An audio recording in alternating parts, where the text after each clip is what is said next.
Welcome to the Fantasy Hockey Hacks Hangout on Edmonton Sports Talk. I am your host, Bruce Gunther. We've got a full house tonight. Joining us back from the BC interior is Devon Davidson. Welcome, Devon. Hey, guys. What's going on? Also, we have John Enns, who's joining us from his recent trip overseas. Yes, Welcome, yes. John. Good to be here.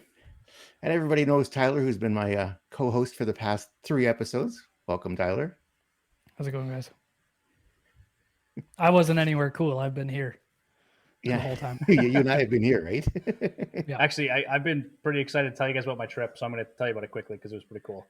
I basically lived an episode of Yellowstone for a week. It was pretty ridiculous. Were you what is that, Skeeter? What's her name? Skeeter? What's her name? Who? Like what are you talking about? Yeah, I think you're right. Something like that. Skeeter. I The don't one know who that you're sounds like talking her tongue's always stuck. Girl. Yes. Cowgirl. Yeah, that might be her name. I can't remember now. Yeah, she's hilarious. I don't know who I'd be in this scenario, but it was a lot of fun. I drove from Saskatoon straight to this ranch, and I can't say exactly who it is for confidentiality purposes, but it was great. It was phenomenal. It's this massive river or just this valley, and they've got it's massive anyway. And it took me a long time to get there, but when I did eventually, it was cool. I got to meet the owners, and some of these guys are talking. I guess a couple of them know Devon Toews, and they know the Sutters really well, and so they were, oh yeah, I'll get you this guy's number. We'll get him on the show for it. I thought, okay, yeah, sure. I'll see if that happens. But so we had some interesting conversations that way. A helicopter flew in. One of the owner's dads, he's quite old, so he had to take a helicopter into this valley, and so I got to go on my first helicopter ride. It was eventful. There was a fatality, a motorcycle accident on the way there, and there was another accident. It was a gong show actually getting back. Like Tyler, the snow from Valemont to Edmonton was nuts. I think you'd actually be Jamie. That's who you'd be. That is terrible. No, I'm definitely not Jamie. You know what? I actually took the quiz. There was a quiz one time for Yellowstone, and I was actually Casey Dutton, just so you know. So definitely not Jamie. Yeah, For real, right. real life, yeah. Everybody says that. Yeah. But I got the proof. I got the quiz. Anyway, it was a lot of fun. I had an awesome time. Shout out to the CLH crew and to Josh Schneider at JS Media House. Had a lot of fun working with him and meeting him. So yeah, it was good. But I'm glad to be back and to talk some fantasy hockey. So, but hey, John, how was Germany?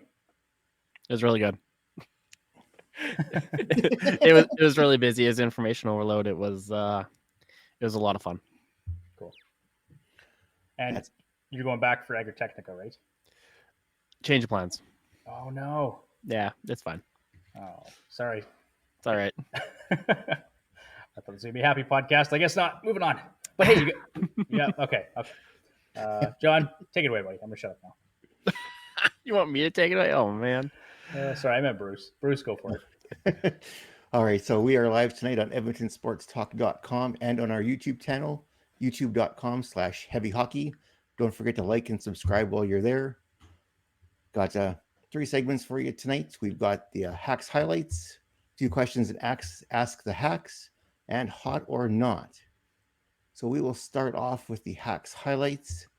And of course, we are going to start off with our beloved Edmonton Oilers. So is everyone still Oilers fans on the podcast? No one's jumped ship yet? They're trash. It's ride or die at this point, Bruce. I mean, all right, so we've suffered far worse. Let's be honest. That's true. So we obvious one, Connor McDavid was injured last week against the Winnipeg Jets, so he's out 1 to 2 weeks, and it just kind of has gone downhill from there. Culminated with last night's loss to the Minnesota Wild, 6-4. First 2 periods didn't look 7-4, Bruce. 7-4, Bruce. Yeah. I'm trying to put that last goal out of my mind. It just wasn't. Yeah. Anyway, yeah, it wasn't good. First 2 periods didn't look that bad, but the third period, oh my God, it was not good. What do you bring, boys? Devin, did you watch any of it, or were you still driving?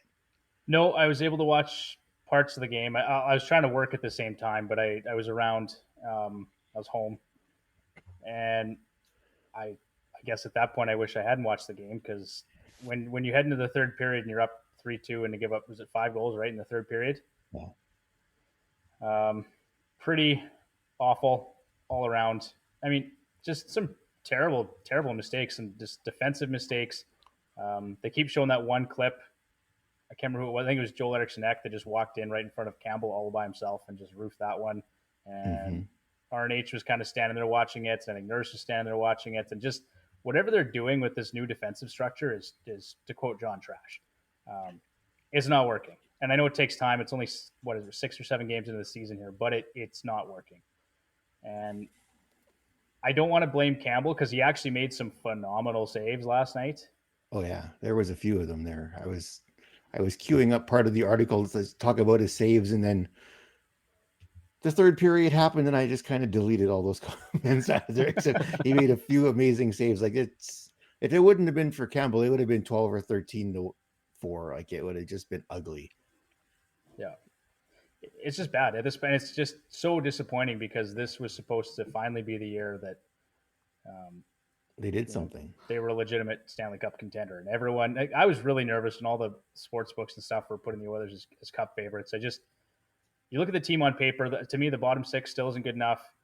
The goaltending is horrendous at this point, and without Connor McDavid in the lineup, they really look like a weak team, and we look closer to a lottery pick contender than a Stanley Cup contender right now. It's sad. It's also like 6 games in, so just relax. Maybe a little bit. I can't. No, yeah, Tyler, I would typically agree with you. Like a loss, it's fine. You're not going to win all your games, right? And that's all good. But it's the manner in which they're losing these games. These aren't tight games. Like they've lost 2 games to Vancouver. They got beat by Philly. Minnesota, sure, that's a good club, but they're not good losses. Any way you slice it. No, they're bad, and the fact that they look so confused in their own end is frustrating because it's the same decor. It's all the same guys and playing completely different than they did last year. But it is still early.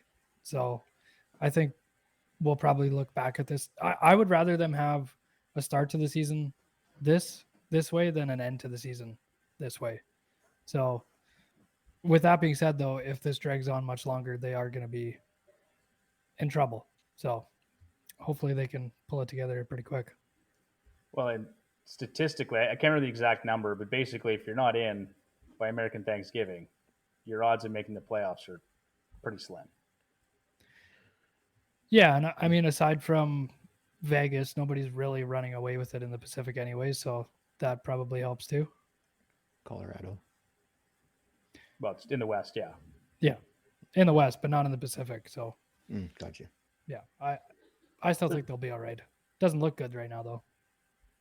Well, and I can't. There's another number too about the goaltending. Like, I think high danger save percentage. The Oilers are the only team in the league to have a high danger save percentage below 700.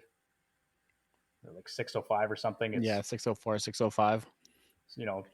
So at a certain point, you just need to get some saves too. Like I don't want to put it all on them because there's lots of blame to go around for what's going on. But if it wouldn't have been for a few of Campbell's saves last night, that number would be a lot lower, because he made about 3 or 4 saves in a span there. That's the Wild players just stared at Campbell. They couldn't believe he stopped it. But then the goals that did go in, he had no chance on anyway. So it was 2 Wild players and Campbell, and they're on either side of the net, and Campbell's got to pick which side he's going to go to because he just had no help back there. Not in the third period anyway. But Tyler, so I'll throw it to you. Like I'm curious. Let's say we're mid-November and the problem is still present. What are we looking at in-season trades? Are we like how you don't have a lot of cap space? You have literally no cap space. So no, we're screwed. Like we're screwed. Ken Holland gets fired. They bring somebody else in. They don't have cap room to do anything. So, I mean, they're playing players short because they don't have cap room. So, to go out and make a move, I don't think that they would really end up on the good side of that. But if it's still mid-November and they're playing like this, then then yeah, we're screwed. And the longer concern for me too is if that does continue, if that comes to fruition, Connor McDavid and Leon Draisaitl are a couple years away from contract renewals. Quit and it. Quit I- it. Quit. What's next here? Just trade them and be done with it.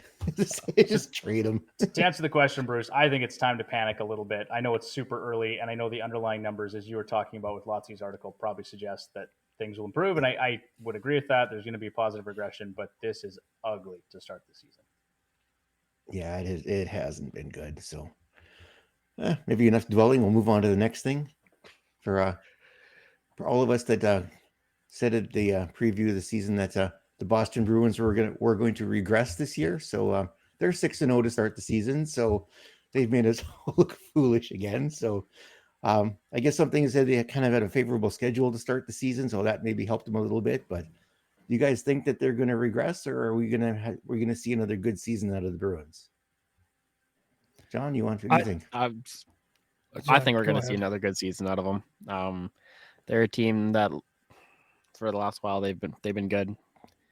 So yeah, no, I'm saying good things ahead for now.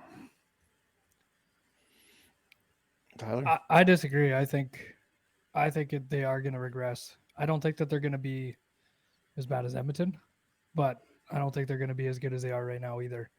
I think in a short sample size, you can take those two centers that they have playing way above their heads right now, and that's not going to last. They've both been really good, but I think they've had a favorable schedule. They play really well defensively. As a team, both goalies have played really well too. I just don't think they're not going to do what they did last year. I still think that they probably make the playoffs, but I don't think they're going to run away with it. I'll agree with that. They won't run away with it. But yeah, I'm saying playoffs for sure. Devon? I'm still not sold. Just looking at their center depth, and I think, Tyler, you talked about it last week with Bruce. They're really one center injury away from being a total train wreck, or at least on paper. And I kind of had high hopes that maybe they'd make a trade for Mark Scheifele before he signed that long-term deal. Obviously, that's not going to happen now, but I just don't buy it. Like I don't know. And I've said this how many times, and Boston continues to prove us wrong. But that center depth is ugly.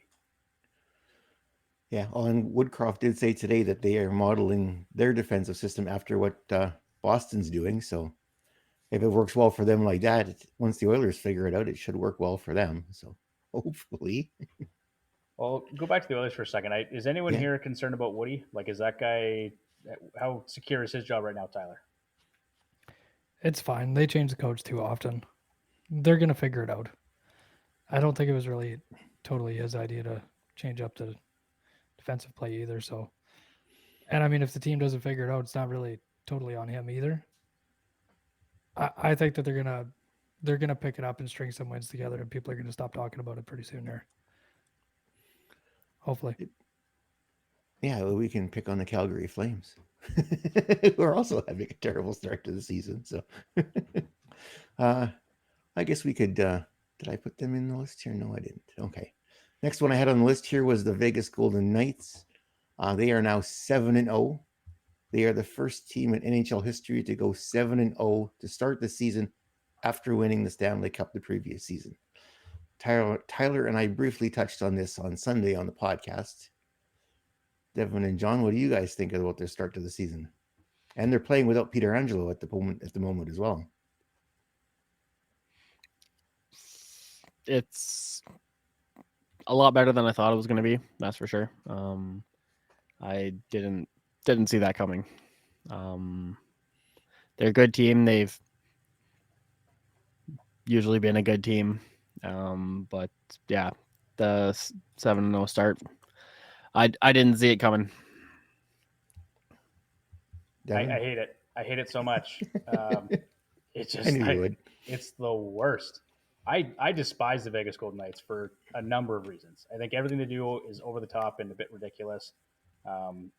Right down to putting all their goals on their Stanley Cup ring, and just making them the size of watches. No, I'm bitter about the Vegas Golden Knights. I've never been a fan of that team, and the fact that they come out as the only team in NHL history to go 7-0 after winning the Stanley Cup just adds to my frustration. So, whatever. Good for them. I don't really care. Does it make you feel any better that Colorado is 6-0 right now to start the season? No, makes me not feel any better because okay. I mean, at one point we kind of looked and went, okay, you know what? Both these teams went on to win the Stanley Cup, and Edmonton was right there with them. But I look at these teams on paper. I like Vegas's lineup a lot more than Edmonton's right now, like right up and down the lineup. And I don't know why Edmonton can never find those guys that really contribute in the bottom six, or that, like, I don't know. It just doesn't seem to happen. So no, Bruce, it doesn't make me feel any better. Okay. Oh, I thought I would ask anyway. Aiden Hill, 4 wins in 4 games. Guys got a .934 save percentage. They got him for basically nothing. Like, why can't Edmonton ever find guys like that? I don't know. Kills we me. have Stuart Skinner. That's why. No? Okay. Tough crowd. No doubt. Next one on the list here, we have Rasmus Andersson. He lost his appeal. Gary Bettman upheld the 4-game suspension.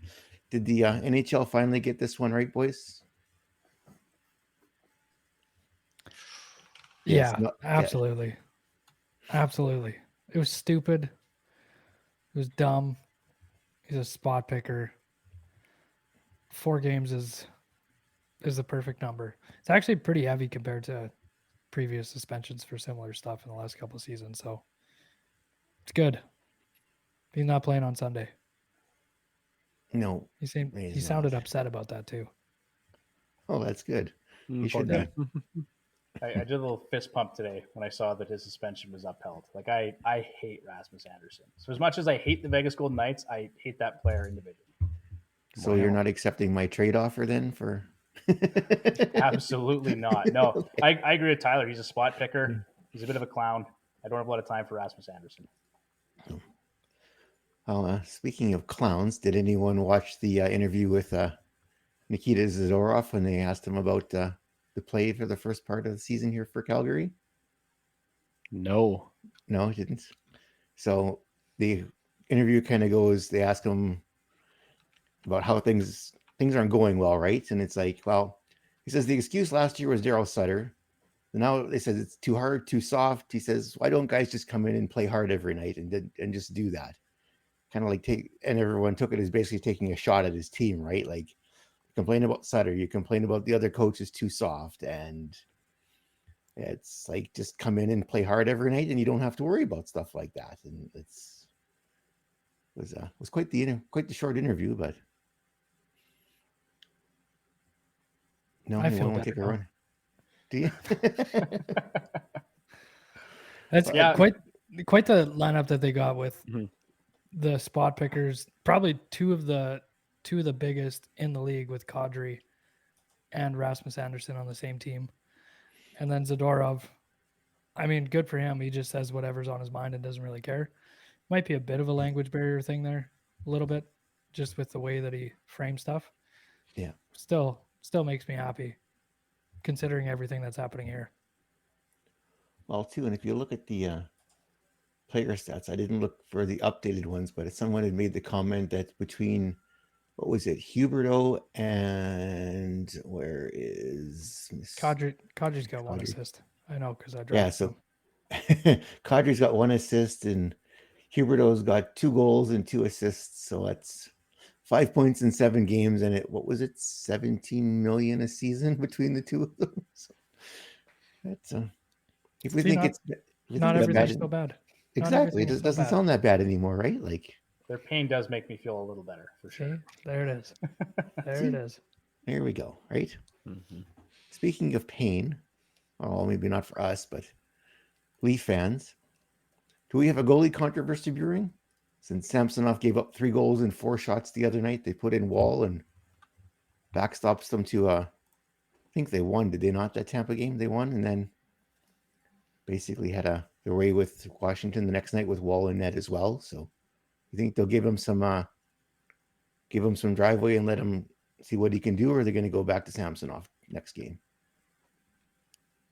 I think they give him some run. I think they want him to be the starter. And I picked him up, so hopefully that happens. See, Devon, he's learning. He's picking up where you leave off. You go away for a week, he starts picking up all the players on the waiver wire list. I know. I've been an absentee fantasy manager here for a week. It's brutal. But I agree with Tyler 100%. I think he's let in 1 goal on 66 shots in the last 2 games here against Tampa and Washington. And I said in the summertime, and we talked about it with Jason Chen from the Hockey News, and just the fact that they do, I think, want this guy to be the starter. They just and the way that the contracts overlap too, with this being Samsonov, he's on a 1-year deal, right? And then I think Wool is he an RFA at the end of the season? Can't remember, but anyway, so basically, that guy's he's gonna be your starter next year, and he may be your starter as soon as November 1st. It's really like, I think Samsonov has been so inconsistent at times throughout his career. He's never been like a workhorse goaltender. He had a good season last year. I think he had a .919 save percentage, but yeah, Joseph Woll is the goaltender of potentially the now and for sure in the future. So, Tyler, probably a good pickup for you, even though it's not a keeper league. It is if I make it one. I'd be fine with that because I'm rostering Connor McDavid right now. So please do. Yeah, I think I'd be okay. Redraft it is. Redraft. Yeah, and redraft till Tyler gets both Wool and Connor McDavid. Then it's good. Then it becomes a keeper league. No, that's a keeper. Next one on the list here, we've got the Detroit Red Wings. So they are 5-1-1 to start the season. Dylan Larkin and Alex DeBrincat are 2 and 3 in NHL league scoring. The power play is currently ranked second in the league at 41.1%. There is a small flip side to this. They are, courtesy of Nate from his post this afternoon on X or Twitter, Detroit is 31st in Corsi for and 30th in the league in scoring chances for per 60. So guys, is Detroit gonna come back down to earth, or are they gonna continue going here? You think, Tyler? No, they'll come back down to earth. I still think they have a good shot at making the playoffs, which is a big step from what they did last season and an even bigger step from the previous one. But this is the thing with small sample sizes and good records, and DeBrincat's, I think he's got 8 goals now. 9 goals. 9 goals now. It's just such a short, small sample size that I think this is all just going to kind of come back to what we all thought. Regress back to the... You think they'll be a playoff team? I think they will. I think, I don't think Washington is. I think there's a couple other teams that don't look very good right now that they could probably take their spot from. And really, that's all that they were really coming into the season trying to do, is to make a playoff spot. So I think they will. I think Washington's going to have a tough time making it over 500 this year, let alone playoffs. At least the way it looks in the first few games here anyway. Yeah, they look horrendous. Yeah. Old and slow. Yeah.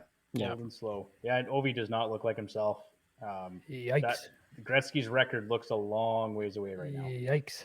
He got an empty netter tonight, so he's got 2 goals now. He's doubled his goal output in 2 nights, so that's good for me because I drafted him. Didn't he have 13 shots in the last game?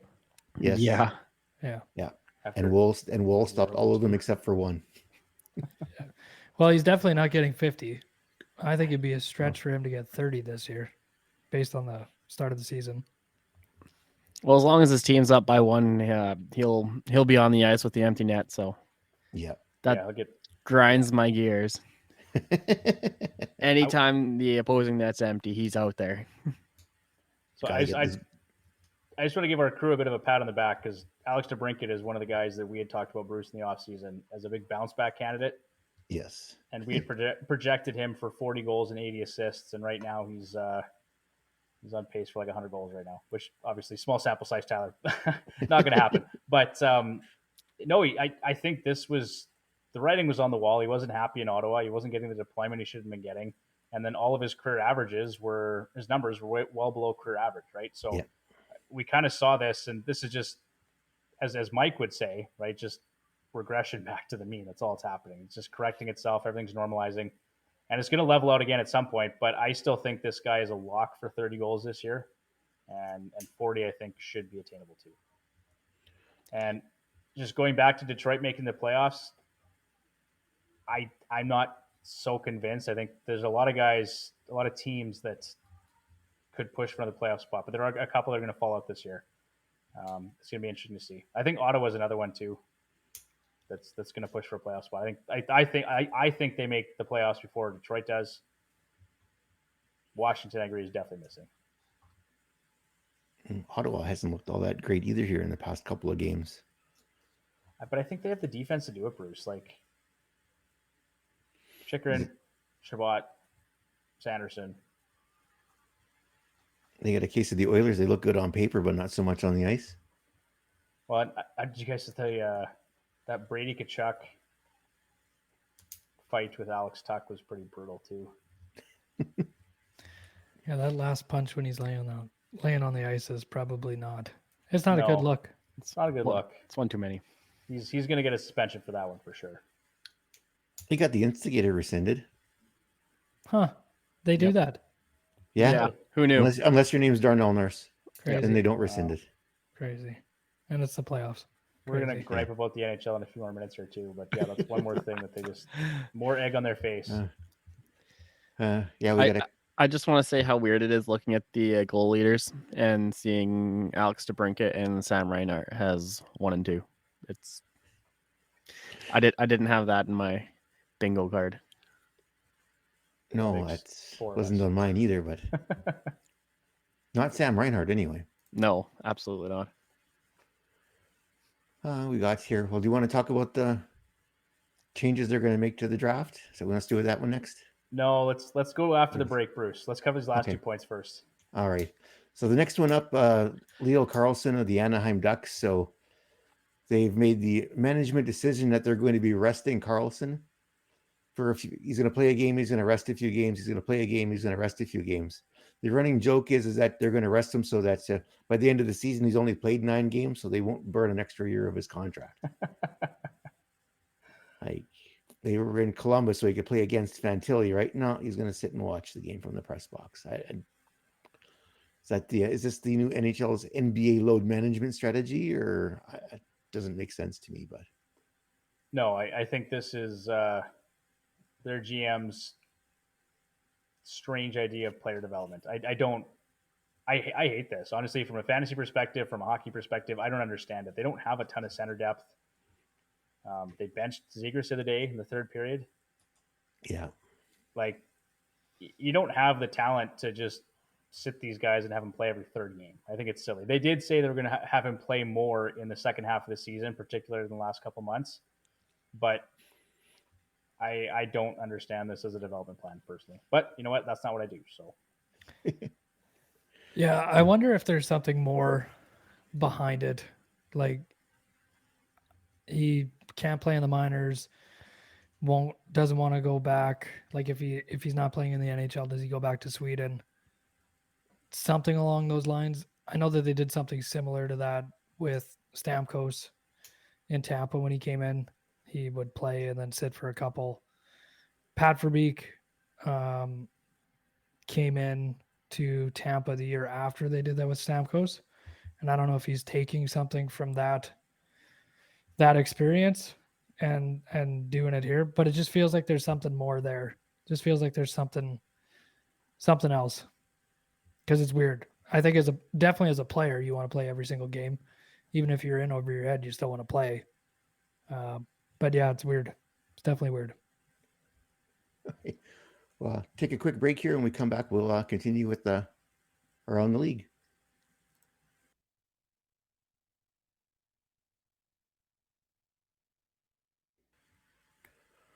Welcome back to the Hacks Hangout here on Edmonton Sports Talk. We're just going through our Around the League segment. Next one up here we have on the list is Devon Levi. So, bit of a rough start to the season for the rookie goaltender. He's got a 1-4 record, 3.26 goals against average, an 890 save percentage, and he is currently listed day to day with a lower body injury. Is he trying to do too much too soon here early in the season? What do you guys think? Devon? I mean, he's a rookie goaltender and he's under the age of 25. So this really shouldn't be a surprise, I think. I mean, we all wanted to believe that Devon Levi and Dustin Wolf and some of these younger goaltenders are going to come in and be different because they are elite level prospects. But this is pretty typical. And Buffalo, is off to a slow start this year too. So that's going to go hand in hand. In terms of fantasy, this makes me feel a little bit better that I dropped him for Jordan Binnington as my third goaltender. Probably still not a very smart move, but it's not a keeper league, and I kind of expected him to struggle a little bit. He may, again, regression and just balancing out and adjusting to the schedule and just being a regular in the NHL. It's going to take some time, but yeah, I not super shocking. Tyler, anything to add? No, not really. I think when you look, where was he drafted in a lot of fantasy leagues? He was taken pretty high. I know in the ESPN league he was rated, I think, in the top 120 or something like that. And yeah, in Yahoo he was still over 80% rostered when I looked this afternoon. Yeah, I mean, it's early in the year, but I know I was saying in the off season that I'm not really all in on him yet. I still think Buffalo is going to be good, but I don't know. The rookie goalies, it's hard to say. He was taken in the 8th round of a standard 12-team redraft league. Yeah, that's high. Yeah.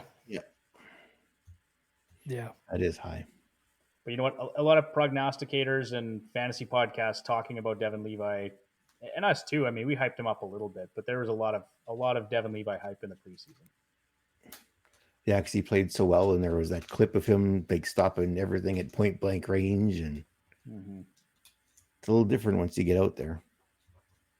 But Buffalo's going to be better. I agree, Tyler. Like, their defense is also too good. They've got lots of talent up front. They're going to figure it out. They're going to be better, but it's going to take time. The last one we got on the list here is the NHL issued a memo out to teams today that there is majority support for a decentralized draft. So basically, they're going to switch over to a setup similar to the NBA and the NFL, which is basically a really fancy Zoom call. This is trash. This is absolute bleeping trash. I hate this. This is the NHL doing NHL things again, and it makes me wild. They sent out a memo saying there's majority support for digital billboards last season too, and that they're making the game better. So I think the NHL likes to pat itself on the back a lot, and this is just another way for the owners to save money. And maybe the players looking at it too and saying, "Oh well, maybe we can save some money too." But I just, to me, this is dumb. The NHL is the only major sport left in North America that has a centralized draft where fans can come together. It's a big economic boost for the city that hosts it. Guys like us who want to go to centralized drafts and have fun, and it's a big deal for the players. They're there around their teammates, their fans and coaches and all this stuff, and they get a chance to network. Like, what in terms of a fan experience in the actual game, what is gained here? Nothing. No, nothing at all. It's just going to be a big Zoom call. Everyone's just going to have an iPhone sitting on a tripod in the middle of a room, and there's going to be one person in there sitting at his desk reading stuff off. They might do something fancier, but that's basically what it's going to be. You'll get the shots of the players and they're at home or on their couch with their families around them and that, but I still like the whole stadium experience. You look at, I guess, I don't know, maybe the prospects won't like being all dolled up and dragged around and media tour and stuff, but I don't know, I thought maybe they would enjoy that too. But yeah, I don't think it's anything like that. I think it's just a bunch of old men like deciding this stuff, and there's so many things around the league that get decided by these old men, the owners, even the GMs. They're all old guys for the most part. Yep. That probably missed their like 7:00 snack at the old folks' home, the toast with some butter on it. And if they do it this way, they still get that snack, and maybe their walk too. It's like every year it should be at the Sphere in Las Vegas is where they should have it. I don't know if That you would be guys seen cool. any videos of Agreed. Yeah. Yeah. that. Like I get going around to different cities because it is an economic thing for every one of them. But if you had it there, it would always be a big deal. Changing this, like there's this little, like this stuff that's just dumb that they change just to do it. And obviously it all comes down to money. Teams are going to save money coming out of COVID and whatever else. That's all it's about. But like it's such a big deal to have the draft and to just pick these things that don't need to change, that are fine, rather than changing things that are actually in the game that for some people, not us, but the like kind of casual fan, make it unwatchable. Rather than changing those things and making it better, they do this stuff and it's stupid. Yeah. The NHL is probably the worst run league in all of North American sports. Oh, by far. Yeah. And that's like, we love hockey, and that's why we continue to watch it. And you're right, Tyler. It's not going to affect diehard fans like ourselves, but for the casual fan, even just to have that televised, and as a casual fan, get to really like see who these players are and see the interviews and like learn a little bit more about them as they're coming into the league. Right? There'll probably still be some of that, but it's not really the same. And I just think from the player's perspective, as a young kid being drafted, that's a big deal, right? It's like a rite of passage, and now you get to sit on your couch at home with your parents. Like, cool. It's not the same experience. Yeah, I think they said the switchover was projecting for the 2025 season, so there would be one more. So there'd be next year's draft, and then they would go to the decentralized one after that. So whoever the lucky kid is that gets to go first overall next year will get to stand on the stage. The one after that, well, you get your couch. So. Well, at this rate, that kid will probably go to Edmonton. So fingers crossed. So the one next year or the one after? Next year, Bruce. Next year. Next year we're going. See, the Oilers did it wrong. They should have screwed up last year, so they could have got Bedard. Well, or just drafted Matthew Tkachuk instead of Jesse Puljujärvi. But we won't get into it. Doesn't matter. It's done. So there's another debate we could have that will be over the long term. Good so. Lord. Maybe let's move to ask the hacks. I'm a little salty. Let's do that. That's how you really feel. So we'll move on to ask the hacks. We got a few questions here. First question is from Nate McGillis. Would it be enough to get Kyle Connor and Charlie McAvoy for Braden Point in a 12-team league? So is he trying to acquire Braden Point? I think he's going the other way, is the way I understood it. He was trying to see if he could get Kyle Connor and McAvoy for Point. Or no, I don't. Really? I don't. Well, for me, like I just don't. Braden Point probably had the quietest 50-goal season in the league last year, but Kyle Connor is almost a lock for 40 every year if he's healthy, and Charlie McAvoy is probably still he's your top defenseman in Boston. Like I just think as a 2-for-1 deal, that doesn't make a lot of sense. Yeah, I'd probably agree. My side of it would be more that like you're getting a top 3 defenseman on your team in a 12-team league probably, and a top 5 forward for 1 forward.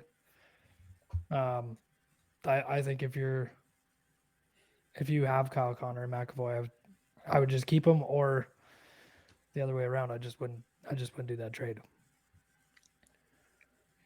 As much as I love Braden Point, I'm in agreement with the both of you. that doesn't happen very often. I know. No, Pains Tyler me. and John on the same page. Feels weird. Yeah, I don't like it. You guys need to take a shower? Like you must feel dirty. That's awful. I wasn't. I don't think I could swing that either, and I'm not that good at trades, so I usually end up losing most of mine. So Yeah, Devon isn't either. I do just fine, thank you. It's because the league commissioner goes in and complains. You're damn right he does. Our next question here comes from Adam. His goalies are Campbell, Sorokin, Gibson, and Bobrovsky. Should he replace Campbell or Gibson with Merzlikins? Categories are wins, losses, goals against average, saves. SA. What is SA? Shots against. Shots against. There we go. And then save percentage and shutouts. Yes. I'd replace both of them with him. I probably at this point I probably would too. I'd go I would replace Gibson with Merzlikins. I think the jury's still not out on Campbell, guys. Like I think, for as frustrated as we all are, Campbell's played really well behind a really crappy team to this point. So Gibson, that team's not going anywhere fast, and I think that guy is just so demoralized by playing behind the Anaheim Ducks for the past however many years. I would drop Gibson for Merzlikins just because, and I know you guys were talking about Merzlikins last week too, and you're pretty high on him for this season. Well, you look at two, and I think Dostal has outplayed Gibson in the first few games here of the season. Again, sample size is small, but goaltending has been better when Gibson hasn't been in the net. So that's another thing to consider too. Well, Dostal's their guy. They're only playing Gibson because of his contract, and they have to try and make him look good to somehow make a trade at some point. Well, someone might trade for him. You put him in front of maybe he'll just move up the highway. They'll give Ellie will give him a sweet deal. Maybe they'll trade the rest of their forwards for him. I think if Anaheim retains some salary, there's a deal to be made there, and there's probably still some potential for John Gibson, but he hasn't been good for a few seasons now, right? Well, he's been good to start the season, but usually the gremlins and the nightmares start are usually about early December because he's taken too many pucks to the head, and then it falls off after that. But he's been good for the first few months of the season, and then it's whether it's like you said nightmares or bruising from all the pucks that hit him. I don't know, but I guess like you're right, Bruce. He's been fairly consistent. If you look the last 4 or 5 seasons, like he's got a 903 to a 907 save percentage. Last year was his roughest by far at 899. So yeah, maybe behind a better roster, he looks better, but it's still the contract I think is an issue, and it's a bit of a risk. Yeah. Next one that we've got here on the list is from Charlie P. I couldn't really figure out the context of this, but he said Tage Thompson or Jason Robertson. So, not sure what the context is, though. I had trouble sorting that out. They're both not off to super hot starts, and maybe that's the question for the rest of the season. I think probably be Robertson for me. I think he's shown a little bit more over a little bit longer time. And Dallas is a better team than Buffalo is. Saw too, Robertson's playing time is down just over a minute from last season so far as well. He's down just over 17 minutes where he was just over 18 last season. 17:29 for Robertson right now. Yeah. And he just over 2.5 minutes on the power play too. So that's interesting. That's down like almost 40 seconds from last season. Again, it's early too, right? Like small sample sizes, but the deployment is interesting. His shooting percentage is also down. He's only at 7.5%, whereas last year he was almost 15%. The year before was at almost 19%. So that's going to correct itself. Like I think for me, Jason Robertson, just like you said, Tyler, Dallas is a way better team. I like Hintz and I like his other line mates, guys in the power play. Heiskanen's fantastic. Not that Tage Thompson doesn't have good line mates and Rasmus Dahlin isn't fantastic, but I just think overall Dallas is a better team. I think Hintz was out for a couple games too as a center, and that probably affects things as well. Yeah. And then next question for our Oilers fans. Who do you like for the rest of the season, Jack Campbell or Stuart Skinner? John? Campbell's made some good saves, but I've been a Skinner guy. I'm thinking Skinner's the guy for the future. Hoping. So I'm saying Stu Skinner. I'm glad you said that, John, because it's Jack Campbell.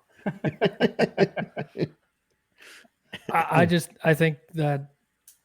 Skinner's probably gonna just have he hasn't been good start the year. Like he's missed stuff that Campbell was missing last year when Campbell was at his worst. I think Campbell is gonna end up taking the kind of lead role on this for the rest of the year, and that I think that's okay too. I mean, if they go year after year back and forth, that's fine too, as long as somebody does. And I think it's going to be Campbell this year. I agree with Tyler. I think at this point, Campbell's shown to be the more capable goaltender, which is a scary thought. But Stuart Skinner has shown nothing. Like, at least when you watch Campbell play, even if he lets in 5 goals or 7 goals, he's making some of those 10-bell saves that Skinner just hasn't this year. And Skinner looks shaky. Like, he comes out to play that puck and he kind of, that whole thing was just kind of a mess. And it happens, right? But it's just another one of those things where it's like, okay, what are you doing? What's going through your mind when you do that? I think the sophomore slump is real, and they're probably just going to give Campbell the chance to run with it too. And because of his contract, they kind of have to. So I get Mike Smith vibes. No. Very, actually. Well, you look at it. So I watched the Wild game, and some of those goals last year, Campbell would have just fallen apart, and he was just right back in there again. Like that one save, I think they had to show 2 or 3 different angles before they finally figured out where the puck hit him, because nobody could figure out if it went off a bar or what off of him. And finally, when they got the reverse angle, they saw it went off it looked like his forearm is what it went off. Looks like it went off. And it was just, they just stood there and stared at him. They couldn't believe, because when Zuccarello was shooting, it was a wide open net. Campbell wasn't even close to being able to make the save. And all of a sudden, there it goes out the side of the net. And they couldn't believe it. To me, it's really unfortunate that Campbell finally looks confident and ready, and the team in front of him does not. Like, I think if Edmonton's playing the way that they can, Campbell probably looks a lot better, and his save percentage is better than it was last year. But and I think that's going to happen, and that's why I think it's Campbell going through the rest of the year. Hopefully, if the team plays better, both goalies will look better. For sure. Yeah, the defensive play has got to get cleaned up. They got to figure it out or fix it. That's one or the other. Last question of the night comes from Weber. He's asking Nikolaj Ehlers or Drake Batherson. Just for context, I think this is as a waiver wire pickup. If I'm Blake, I'm going Nikolaj Ehlers all day.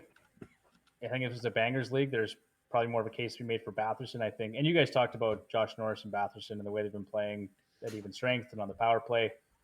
I'm just so over Nikolaj Ehlers, even if he is getting power play 1 now. He's going to play a few minutes. He's going to get an injury. He's going to tweak something. He's like, I've been burned by that player so many times. I'm kind of like you with Binnington, Bruce. Like, I've had my fill of that player. I'm moving on. Drake Batherson, please. I'd say Batherson too, even though I just dropped him recently. I picked him up. Of course. I think once he gets going, like if it's between those two guys, I think he's going to play more than Ehlers through the season, even just game to game. So Batherson would be my choice there too. I'm going to agree with you guys there too. Ehlers hasn't played a full season since 17-18. He misses a ton of time, and history tends to repeat itself there when it comes to injuries. So, yeah, I'm going to jump on the Drake Batherson train on that one. And there you go. That does it for our Ask the Hack segment. We are going to move on now to Hot or Not. Our first person in the hot section is Jack Hughes. He's currently leading the league in scoring with 14 points, 4 goals, 10 assists. He has 9 power play points in 5 games, including 1 game-winning goal in 24 shots I didn't see his numbers from tonight, so they're not included in here. But someone said he's on pace for like 240 some points if he keeps scoring at this rate. He's just been incredible to start the season. He also got absolutely crushed tonight by Tom Did he? Wilson. Yeah. Yeah. He was fine, though. He was fine. That's good. Totally fine. Totally fine. Totally fine. Yeah. It's just He scored a goal tonight. Or sorry, 3 assists. My bad. That was his year that scored a goal. Yeah, Jack Hughes had 3 points tonight. just keeps plugging away. Yeah, so he's got 17 points. He's playing massive minutes too, like 21, 21, 24, 24, 24, like big minutes for New Jersey. And they're not even really clicking yet. Like that team in general, they've got a long ways to go, I think, to get back to the level they were playing at last year. So, like, where does Jack Hughes fall for you guys right now? Is he a top 5 player in the NHL? Is he a top 3, top 10? Definitely ahead of Batherson, tell you that. Agreed. Slightly ahead. What a mistake. He's just slightly ahead. Yeah, his shot volume too is just incredible. Where's he at right now in terms of shot rate? Well, he had 24 shots on goal going into tonight. 12.5 shots on goal per 60. So I'm sure that's amongst the league leaders, but yeah, 28 shots on goal through 6 games. It's pretty impressive. Very impressive. They're not OV numbers, but He's getting there. He'll get there. Next one on the list, we talked about this a little earlier in the show, Sam Reinhart. He has 9 points, 3 points on the power play, 2 game-winning goals, 23 shots on goal in 6 games so far this season for the Panthers. Pretty different start for him this year compared to last year. It was a very slow start for him last year and a very hot one for him this year. I'm surprised that he's, if nothing else, the 7 goals this early in the year. I don't know. I guess we'll see if he keeps it up. I think Sam Reinhart's one of those guys. You can get sneaky value on him, it seems like, every year. Like, he just seems to fly under the radar. He was a point per game last year, was he not? I don't think it was quite a point per game. I think it was just under. But, I mean, he's always close. He's playing, like, that offense in Florida is fantastic, and he's getting all the power play time. He's playing over 21 minutes a game right now. What did he have last year? Okay, no, sorry, it's the year before. So 2 seasons ago, he had 82 points in 78 games. Last year, he was at 67 points. he's putting in over 21 minutes of ice time, though, which is the highest he's ever played. So he's getting the time to do it. So obviously good things are coming to him. The other thing too to keep in mind here, he's shooting at just about 30.5%, and his career average is 14.4. So there's going to be some pretty serious regression in terms of his numbers. His ish is iffy. His ish is super iffy, yeah, and his Tevish Bruce is at 12.1%. So Yikes. there's some regression coming. His shot rate at 10.9 shots on goal per 60 is also a career high. So, I mean, and that's just something that it's behavioral and that could continue this year. But he's not going to put up 123 points, which he's on pace for right now. Be nice, but maybe not. Next guy on the list is a bit of a surprise because we usually don't see him till the second half of the season. It's Kevin Fiala. He's got a goal and 8 assists so far in the first 5 games here for the Kings. So what is he doing differently that he's now putting up points in the first half of the season instead of the second half of the season? Devin's furiously typing away here to try and figure this out. Yeah, good question. Well, and this is the least prepared I've ever been for a show, but actually, interesting enough, Bruce, he's at like just over 6% for his shooting percentage. So again, that's why he's at 1 goal, where typically we'd see kind of more of an even split, or a few more goals anyway. So I don't know, a little bit more ice time. He's at 18.25 minutes time on ice, 65% power play share, so he's getting a little bit more time on the power play this year too. But he's kind of one of the guys now, right? With PLD out of the picture, or sorry, with Velarde and Iafallo and some of the other guys out of the picture, he's going to get leaned on a little bit more to put up some points. So it's good for him. Good. Next one we've got on here is Shane Gostisbehere from the Detroit Red Wings. So he's got 9 points so far this season, 6 points on the power play, including 3 goals in 7 games played. So did anybody have that on their bingo card for the season? And I thought maybe this would be more like Mo Sider's numbers as opposed to Gostisbehere's numbers. What do you think, Tyler? I don't know. I think now would be probably a good time to trade him. Definitely sell high quickly. Yeah, their power play. I know we were talking about it on Sunday, was around 50%. Obviously, that's not going to stay that way. And his point totals are going to come down a little bit. But I mean, hot right now. Oh, most definitely. Yeah, shooting at 20%, that's not going to continue for Shane Gostisbehere. But this is another guy. He's getting almost 62% power play share. And this is kind of what we expected, right? We knew going to Detroit he was going to be a guy that was going to play a power play specialist role. So we shouldn't be surprised he's put up some decent numbers the last couple of seasons on an improved Detroit team. This is good. For sure. We'll move on now to the not category. Leading us off here, we've got 2 young players. So first one was Peter Kochetkov. We had talked about him during the previews that he was going to get a chance once there were some injuries, and he's got his chance. Unfortunately, it has not gone well for him so far. He has got an 0-3 record, an .838 save percentage, and a goals against average of 4.33. He's allowed 11 goals and 68 shots against for the Hurricanes in the 3 games he's played. Not a great start for the young guy. Worse than Stuart Skinner. Yeah. Compared to the way he played last season, it just seems a little off. Wouldn't you say, Devon? Yeah, I mean, it's definitely not a good start for Kochetkov. He's kind of been up and down. And again, this is another young goaltender, and pretty typical to get mixed results from young players like that. So truthfully, for me, from a fantasy perspective, I don't really want any part of the Hurricanes crease at this point until they figure out who's going to be their starter and who's going to be their backup.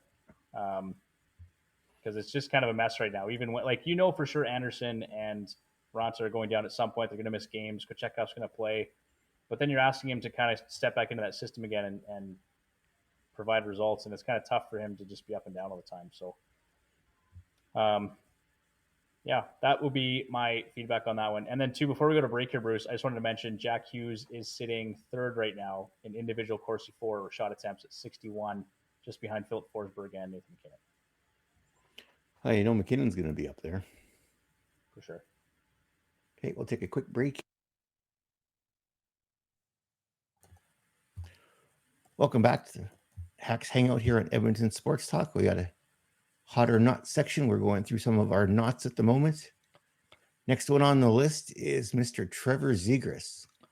He is in 6 games so far. He has an assist on 17 shots on goal and 6 penalty minutes. He did miss pretty much all of training camp trying to get his contract signed here for the upcoming season, and he was benched here the other night as well for a good chunk of the game. See, just because he's been he missed training camp, is that a big reason why he's doing this, Tyler, or is it more of a Anaheim thing? I think it's both. Probably mostly missing training camp. I know you look at any player that misses camp, they talk about it after. Preseason's longer than it should be, but a lot of players use that to kind of ramp back up into game speed, and I think he's still trying to find that. And Anaheim sucks, so that doesn't help.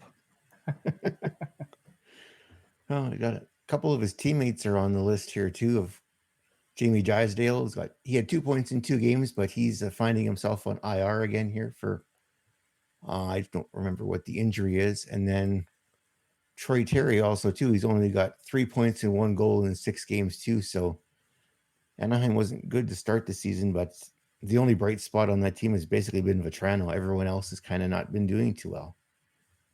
I think Minchikov too has been a little bit better. I think I would suggest he's exceeded expectations based on what we thought we'd see from him. Yeah, he's been seeing time on power play 1, so that's good for him because well, it's not like they're gonna, like you said, they don't really have anything to play for this season. They don't have the talent to go anywhere. So it's just another season of development for everybody on that team, I guess. Yikes. Next guy on the list here is Tyler Bertuzzi from the Toronto Maple Leafs. 2 points in 6 games so far with the Leafs. He found himself removed from the side of Austin Matthews and Mitch Marner down on the. They moved him down to the third line. Is that where I saw him moved?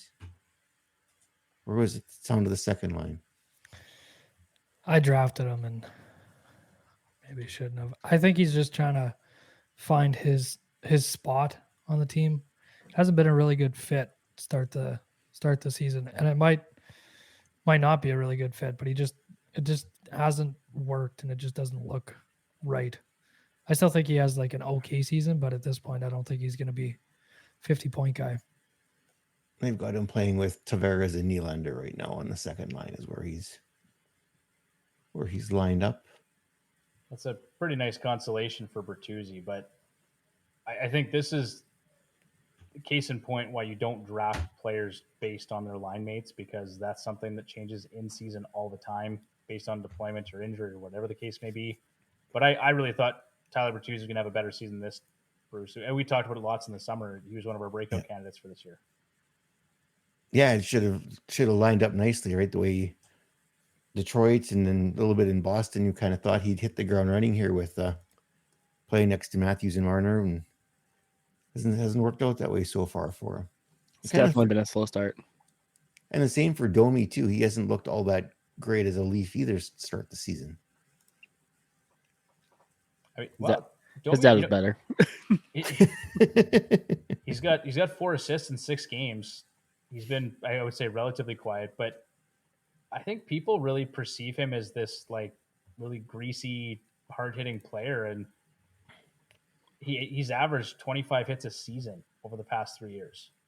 Yeah, he's not his dad, that's for sure. Not even close in that regard, right? So, I don't know. I don't really know what Max Domi is. I think people just look at him as kind of that name recognition, and that's why they expect bigger things from him. But he's only had a couple of really good seasons. 72 points with Montreal in 2018-2019, and that's kind of it. I think he gets the reputation obviously from his dad, but he also does kind of lose his marbles occasionally, and I think that's kind of stuck. He did it with Columbus once or twice, but he's just a small playmaker is kind of what he actually is. It's why he's bounced around, because you just always want something a little bit different than what he actually is. And I think Bertuzzi would probably be a better fit playing on a line with him. A little bit of size, and I think they'd probably rather have Nyes in the top 6 than on the third line. They probably should at this point. Well, and they'll probably tinker with that throughout the season too. They'll move guys up and down to try and figure out to put on there. These next 2 guys, Bruce, are more surprising for me, to be honest. So the next guy on the list here is Dawson Mercer of the New Jersey Devils. So taking a look here at his stats, he's got a whole lot of nothing so far in the first 6 games. He's got four shots on goal in 6 games. Yikes! Not a great start for Mr. Mercer. It's a whole lot of zeros. 0 points, -2, not even 60 minutes time on ice, and barely any power play time. So this is a big letdown from what a lot of people were projecting for him for the season. Yeah, we all kind of expected that playing in the top 6, he'd be shot out of a cannon. But Jersey had a bit of a slow start as well, and you're basically not named Jack Hughes on the team. Everyone's been a little slow. I mean, player development is not linear. We've talked about that lots before. Players go up and down, but this is an individual that put up almost 30 goals last year and 56 points. His shot volume looks awful right now, 0.7 shots on goal per game.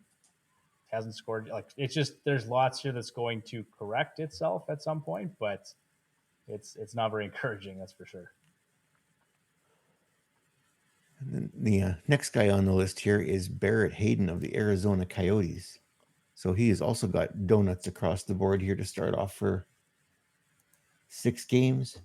He is getting decent power play share, though. He's averaging 446 on the power play. 20 minutes a night. He just hasn't managed to find the back of the net yet.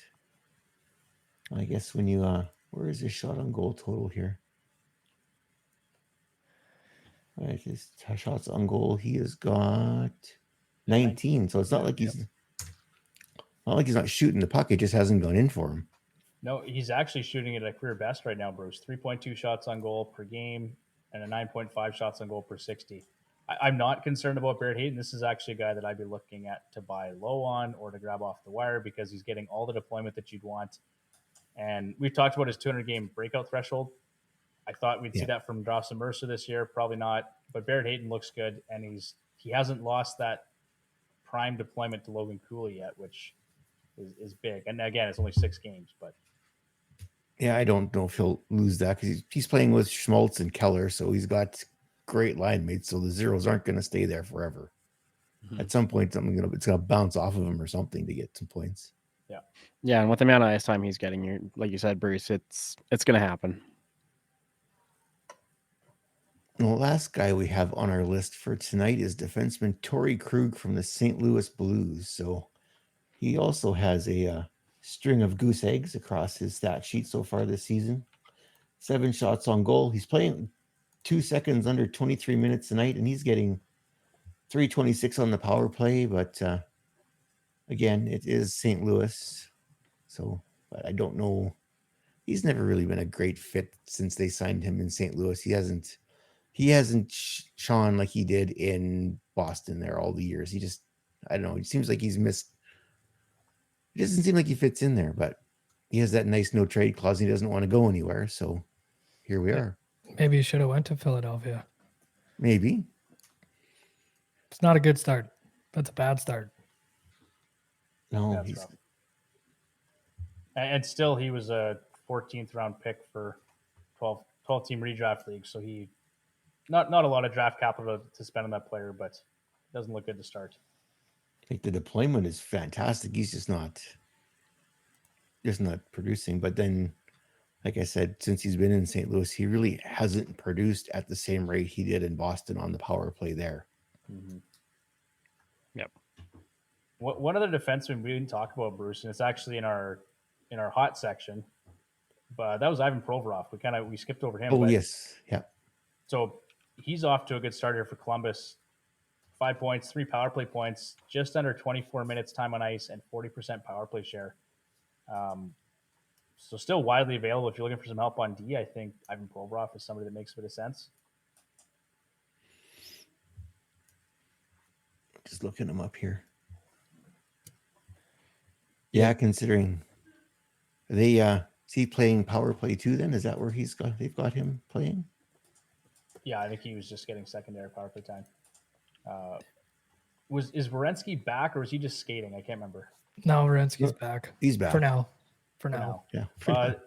Probably till tomorrow. You read my mind, Tyler. That's exactly it. It's like, let's see how long Werenski actually sticks around, because it could be like 10 games and then Provorov's right back at it. So he's getting big minutes. Like, that's kind of the thing I like for him. And he's coverage, 2 category coverage, 3-4-3 blocks in each of the last games, power play points. Deployment looks pretty good. So yeah, he's on pace to absolutely destroy his point totals. So right up there with Dylan DeMello to start the season. Yeah. 5 assists in 5 games for him too. Not something you'll hear every day. No, not really. And then one other guy we missed too for the hot list here was Seth Jarvis. Oh, nice. Oh crap! I skipped over that. No, we weren't really sure on the time for tonight, but so we missed a couple of players. But I just wanted to mention them because we got a couple minutes here, so probably worth talking about. Definitely, Mr. Jarvis he's got 6 points, 4 goals in the last 4 games played. Abbreviations. I have to think a couple of seconds before. One of the few guys that are actually playing well in Carolina right now, too. And that isn't injured. There's quite a few of them. I think Aho is back now, but Svechnikov is out. They just lost, was it Pesci that they lost? Yeah. But That that sounds like- actually, sorry, that wasn't as bad as I thought because they were saying it's going to be way longer than week to week. And then the report came out it was 2 to 4 weeks. So not as drastic as first thought. That's good. I was trying to bring up some stats on Jarvis here, but my thing doesn't want to work. 7 points, 4 goals. He's shooting at 19%, but he's also putting up 3 shots on goal per game, which is a career best. Just shy of 20 minutes per game. And those numbers have been north of 20 minutes as well at times too. So it's close to 21, 22 minutes. So he's looked really good. And if Aho is back and playing, then those numbers should maintain. But almost 5 minutes on the power play, Bruce. It's nice. It's good for him. He's one of our breakout candidates too this year, was he not? Or was he last year's? Yeah, no, I believe he's one of our breakout candidates. I mean, we're not going to hit on all of them, right? We're not fortune tellers here, but it's good to see a couple of these hits. Oh, and that does it for the hot or not list for this week. Is there anything else we want to cover off while we got time? There's no time. No time. You have 4 seconds, Bruce. Yeah, we're out of time again. Oh boy. Oh man. All right. So all right, we're done on the Edmonton Sports Talk live. We're still live on YouTube. So we got a couple minutes here. Just Bruce, let's roll the outro and then I guess we can get out of here. But Tyler, what do you got? Okay. We gotta get Bruce one of those big, like they have it in the studio. Those big countdown clock. Yeah. 5, 4. Now. Yeah. Yeah, no. Yeah. Same thing here. Is I took my eye off the clock and everything went sideways. I'm going to take part of the blame for that too, because generally Bruce would give me like the 5-minute warning, and so now we've kind of reversed roles here, and I gave him 30 seconds, I think. So partially my bad, Bruce. This is hilarious. I love it. And I didn't look at the chat either, so it made it even worse. I'm just gonna put a big sign up that says "Look at the chat." Yeah. I'm not Taylor Swift. Yeah. All right. Well, Bruce, let's do the outro and then let's get moving on here.